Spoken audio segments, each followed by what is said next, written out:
नमस्कार, मैं हूं शुभ मिश्रा और आप देख रहे हैं जोहार झारखंड। झारखंड की राजधानी रांची में 10 जून को हुई हिंसा की घटना के बाद अब धीरे धीरे स्थिति सामान्य होने लगी है। रांची की सामान्य होती स्थिति को देखते हुए जिला प्रशासन ने रांची के 12 में से 6 थाना क्षेत्रों को धारा 144 से मुक्त कर दिया है। जहां से धारा 144 हटाई गई है उनमें लालपुर, बरियातू, सुखदेव नगर, सदर थाना, जगन्नाथपुर और गोंदा थाना क्षेत्र शामिल है। हालांकि संवेदनशील क्षेत्र माने जाने वाली डेली मार्केट, कोतवाली, हिंदपीढ़ी, चुटिया, लोअर बाजार और डोरंडा थाना क्षेत्र में अगले आदेश तक धारा 144 अभी भी लागू रहेगी। इन क्षेत्रों के लोगों को दोपहर 1 से लेकर शाम 5 बजे तक के बीच ही खरीदारी करने की छूट दी गई है। वहीं टाउन सीओ ने डेली मार्केट थाने में एफआईआर दर्ज कराई है, जिसमें उपद्रवियों पर गोली चलाने का आरोप लगा है। पुलिस के एफआईआर में 60 से 80 राउंड फायरिंग का जिक्र किया गया। वहीं एफआईआर में बताया गया है कि पुलिस का हथियार भी छीनने की कोशिश की गई थी। साथ ही सरकार काम में बाधा पहुंचाने की बात भी सामने आई। पुलिस ने अपने एफआईआर में मंदिर में तोड़फोड़ का भी जिक्र किया है। और इस पूरी खबर की अधिक जानकारी के लिए हमारी संवाददाता रूपाली त्रिपाठी इस वक्त हमारे साथ लाइव चैट पर जुड़ चुकी है। रूपाली, क्या कुछ अभी परिस्थिति है, कैसा माहौल इस वक्त रांची की संवेदनशील इलाकों में देखने को मिल रहा है? 10 जून को शांतिपूर्वक प्रोटेस्ट के नाम पर जो हंगामा हुआ था, ये उन्हीं एक संवेदनशील सेंसिटिव इलाकों में से एक है जो हम तस्वीर के जरिए दिखाएंगे कि किस तरीके से पुलिस ने अपना कमांड बनाया रखा है। सिचुएशन को कंट्रोल में रखने के लिए आप देखेंगे कि सड़क के चारों ओर से बैरिकेडिंग लगाई गई है और एकदम अच्छी तरीके से बहुत ही बारीकी से पूछताछ की जा रही है। जब तक किसी को ज़रूरी काम नहीं है उनको आना जाना एकदम उन पर पाबंदी है, उनको नहीं आने जाने दिया जा रहा है। और साथ में बताऊँ तो यहाँ पर पूरी पुलिस बल की तैनाती है, आरपीएफ तैनात है। हर तरीके से देखा जाए तो पुलिस सिचुएशन को एकदम सामान्य बनाए रखी है और स्थिति को एकदम नियंत्रण में रखा है। सुरक्षा बल की तैनाती काफी ज्यादा है। आप सामने देख रहे हो किस तरीके से एक एक लोगों से पूछताछ किया जा रहा है, बड़ी बारीकी से पूछताछ किया जा रहा है। जब तक कोई गंभीर काम ना हो किसी को यहाँ से आगे जाने नहीं दिया जा रहा है। रूपाली, जो हम तस्वीर में हमें देख पा रहे हैं, जिस तरीके से पूरी मुकम्मल व्यवस्था की गई है, पूरी तैयारी, पूरे सुरक्षा के इंतजामात रखे गए हैं। लेकिन इसके अलावा अगर हम एफआईआर की बात करें तो पुलिस की तरफ से अलग अलग लोगों पर एफआईआर भी दर्ज कराई गई है। क्या इस पूरे मसले पर अब आगे कुछ कार्रवाई हो पाई है? पुलिस आज बिल्कुल अपनी कार्रवाई का दायरा बढ़ा चुकी है। बता दें कि सीसीटीवी फुटेज के आधार पर कुछ लोगों को गिरफ्तार भी किया गया है। आज अभी 1 घंटे पहले से लगातार छापेमारी की जा रही है। पुलिस बल, अपनी टीम पुलिस ने बनाया है। लगातार हिंदपीढ़ी इलाके में सबसे पहले छापेमारी हुई है जहां गिरफ्तारी भी की गई है और पुलिस अपने तत्परता से कार्रवाई करी है। कई लोगों पर प्राथमिकी दर्ज कराई गई है। सारे कुछ सीसीटीवी फुटेज पे आधार पे बेस्ड है। और सबसे बड़ी बात यह है कि पुलिस पर सीधा जो एफआईआर है उसमें मेंशन किया गया है कि पुलिस पर लोगों ने हमला किया है। 60 से 80 राउंड फायरिंग की और सीधा जो निशाना था वो पुलिस वालों पर साधा जा रहा था, पुलिस कर्मियों पर साधा जा रहा था। ये सबसे बड़ी बात एफआईआर में मेंशन किया गया है। बहुत बहुत शुक्रिया हमारे साथ जुड़ने के लिए रूपाली, तमाम जानकारी के लिए। और राजधानी रांची में शुक्रवार को बवाल के बाद शहर में तनाव की स्थिति है और इसी बीच दिल्ली से आए जमीयत उलेमा हिंद के महासचिव मौलाना हकीमुद्दीन ने कड्रू मदरसा हुसैनिया में प्रेस कॉन्फ्रेंस करने की कोशिश की थी, जिसकी सूचना पर पुलिस मौके पर पहुंची और मौलाना हकीमुद्दीन को प्रेस कॉन्फ्रेंस करने से रोक दिया गया। हकीमुद्दीन रांची में हुई घटना के पीड़ितों को मुआवजा देने की मांग कर रहे थे। देखिए कैसे पहले मदरसे के एक ही व्यक्ति ने मौलाना हकीमुद्दीन के मीडिया से बात करने को लेकर विरोध जताया था। जी, आज से रिक्वेस्ट कर रहा हूँ, अभी के समय में मुझे लगता है कि कोई भी तकरीर और तहरीर हमने आपको रोका था, आप इनको पहले भी ये लोग मदरसा को बदनाम करके जा रहे हैं, बस इतना बता दे रहे हैं। कहाँ आप बुलाए उन लोग को यहाँ पे? क्यों आप 144 में क्यों प्रेस कॉन्फ्रेंस करवा रहे हैं? नहीं, आपको क्यों लगता है, क्यों यहाँ पर आपको ऐसा लगता है कि बदनाम करने की बात हो रही है? वो बाहर से आके क्यों आएंगे यहाँ मेरे मोहल्ला में? मेरे मोहल्ला में बाहर से क्यों आएंगे? मेरा मोहल्ला में दंगा फसाद करने वाले लोग क्यों आएगा? यूपी से, मुंबई से क्यों आएगा? वो दिल्ली से उन्होंने अपनी बात रखने के लिए क्या है रखेगा बात? यहाँ जाके बाहर अपना बात रखे, मेरे मदरसा में नहीं रख सकता है। आप कौन है? हम इस मदरसा के हैं। कोशिश है कि जो इस वक्त बदअमनी पैदा हो गई है वो अमन में तब्दील हो जाए और जिनका जो नुकसान हुआ है नुकसान के एतबार से उनको मुआवजा दिया जाए। ये हमने डीसी साहब से भी बात की और डीआईजी साहब से भी। यहाँ की खबर तो होगी ना, ये कहा गया कि सहारनपुर से जो सहारनपुर ये वो बताएं, ये उन्होंने एसआईटी बना दी है, एसआईटी बना दी है, वो बताएंगे। नहीं तो मुआवजा वो बताएंगे। बात की जा रही है कि एसडीपीआई भी इसमें शामिल हो सकता है। उसमें कौन है नहीं है ये वो बताएंगे। ये काम पुलिस का है, मेरा नहीं, अदालत में। लोगों के बीच में बातचीत कर रहे थे, प्रेस ब्रीफिंग होना था, तो हम लोगों ने स्पष्ट आदेश ये मिला था कि नहीं, प्रेस ब्रीफिंग वगैरह बाहर से लोग आके, कोई आदमी किसी को प्रेस ब्रीफिंग नहीं कर सकता है यहाँ के बारे में, ठीक है, खास तौर से कि यहाँ के हालात के बारे में। नहीं, हम लोगों ने मना कर दिया है, मना ही कर दिया कि नहीं, करना ही नहीं। लेकिन अगर इस तरह से कुछ होता है, अगर होता, हाँ, यस, अगर होगा तो फिर कानून अपना काम करेगी। और शुक्रवार को नमाज के बाद हिंसक प्रदर्शन से पूरी रांची खौफजदा थी। शाम होते होते कई इलाकों को छावनी में तब्दील कर दिया गया, लेकिन शुक्रवार की रात एक बार फिर से माहौल बिगाड़ने की बहुत बड़ी साजिश रची गई और रांची के 4 मंदिरों पर हमला किया गया, जिसमें 2 मंदिरों पर पेट्रोल बम से हमला किया गया है। ये रिपोर्ट देखिए।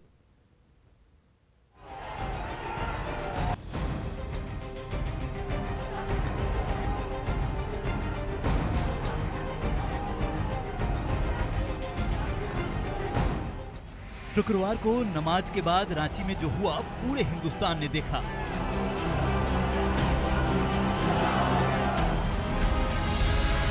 लेकिन हिंसक प्रदर्शन के बीच माहौल बिगाड़ने की पूरी पटकथा तैयार थी। यही वजह है कि शुक्रवार को रांची में कई मंदिरों को टारगेट किया गया। रांची के मेन रोड स्थित संकट मोचन मंदिर पर पहला हमला 10 जून को शाम 4 बजे के करीब हुआ। जोरदार पत्थरबाजी की गई।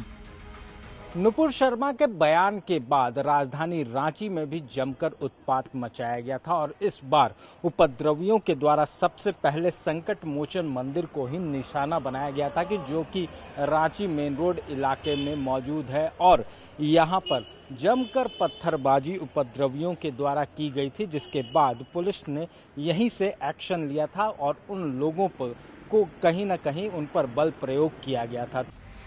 दूसरा हमला 10 जून को शाम 4:20 पर रांची मेन रोड के काली मंदिर पर हुआ। पत्थरबाजी के साथ फायरिंग भी की गई। राजधानी रांची के मेन रोड स्थित काली मंदिर को भी उपद्रवियों ने अपना निशाना बनाया। उपद्रवी यहां भी पहुंचे थे और उसके उत्पात के आज भी सबूत जो है वो यहाँ पर देखने को मिल रहे हैं। जो आसपास प्रसाद की दुकानें थी उसे भी पूरी तरह से तितर बितर कर दिया गया, पलट दिया गया। वहीं यहाँ पर फायरिंग भी की गई है, जिसके सबूत आज भी यहाँ के बिजली के खंभों में देखने को मिलते हैं। वहीं इसके साथ ही रांची के बड़ा तालाब स्थित सूर्य मंदिर पर भी 4 पेट्रोल बम फेंके गए। 11 जून की रात्रि 12:40 पर हमला किया गया। रांची के इस प्राचीन सूर्य मंदिर पर भी उपद्रवियों के द्वारा 4 पेट्रोल बम फेंके गए। मामले को लेकर जो पुजारी हैं संजय मिश्रा, उनके द्वारा कोतवाली थाने में आवेदन भी दिया गया है। वहीं हिंदपीढ़ी थाना क्षेत्र में उपद्रवियों ने शिव मंदिर को निशाना बनाया। शिव मंदिर पर 2 पेट्रोल बम फेंके गए। रांची में शुक्रवार को कहा जाए तो पूरी तरह से उपद्रव और तांडव का माहौल देखने को मिला, जिसके बाद कई असामाजिक तत्व शहर भर में एक्टिव हो गए और इस दरमियान कई धार्मिक स्थलों को भी नुकसान पहुंचाया गया। इस वक्त हम आपको दिखाना चाह रहे हैं हिंदपीढ़ी के फर्स्ट स्ट्रीट का नज़ारा, जहां पर मंदिर की दीवारों पर आप देख सकते हैं कि कुछ धब्बे हैं। बताया जा रहा है ये धब्बे ऐसे ही नहीं है, पेट्रोल बम के धब्बे हैं। यहाँ पर जो उत्पातियों के द्वारा 2 पेट्रोल बम फेंके गए। विभत्स हिंसक प्रदर्शन के बीच रांची के मंदिरों को फूंकने की तैयारी थी। पुलिस अब पूरे मामले की तफ्तीश कर रही है। रांची से संवाददाता ओम प्रकाश की रिपोर्ट, न्यूज़ 18। और राजधानी रांची में अभी हालात सामान्य हैं। सड़कों पर आरएएफ के जवान दिखाई दे रहे हैं, वहीं कई जगहों पर रोड अभी भी सुनसान नजर आ रहा।